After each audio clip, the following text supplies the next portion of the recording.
પારડી પોલીસે કલસર ગામે ફિલ્મી પીછો કરતા દારૂ ભરેલી કાર મૂકી બુટલેગર ફરાર. કુલ 5.70 લાખનો મુદ્દામાલ જપ્ત કરાયો. પોલીસને ગેરમાર્ગે દોરવા કાર પર ખોટી નંબર પ્લેટ લગાવી હતી. પારડી પોલીસ સ્ટેશનના સ્ટાફને બાતમીના આધારે કલસર ગામ પાસે ફિલ્મી ડબે પીછો કરી વિદેશી દારૂનો મોટો જથ્થો ભરેલી કાર ઝડપી પાડવામાં સફળતા મેળવી છે.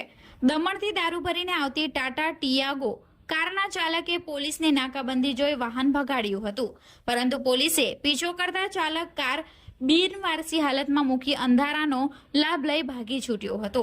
પારડી પોલીસ સ્ટેશનના police constable Ashishbhai Gamit, head constable Vajubhai Tapubhai, head constable Kanjibhai Naranbhai, police constable Sandeepsinh Rohitbhai, Gyanshankar સહિતના સ્ટાફ કલસર ગામના માહિયાવંશી ફળિયા રોડ ઉપર બાતમીના આધારે વોચમાં હતા. ત્યારે બાતમીવાળી Tata Tiago car Kalsar 2 mile તરફથી આવતા પોલીસે તેને અટકાવવાનો ઇશારો કર્યો હોવા છતાં ચાલકે કાર ઊભી રાખવાને બદલે પૂર ઝડપે ભગાડી મૂકી હતી.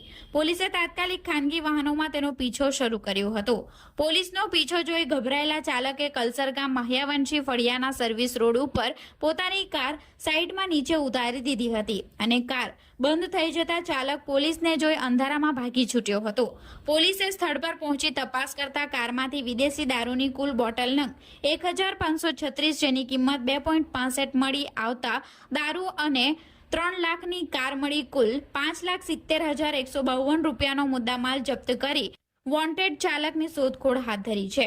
જોકે આ કેસમાં બુટલેગરે પોલીસને છેતરવા માટે કાર પર DD03K1172 ની ખોટી નંબર પ્લેટ લગાવી હતી, જ્યારે અસલી નંબર GJ05RG9221 ડ્રાઇવિંગ સીટ નીચેથી મળી આવ્યો હતો.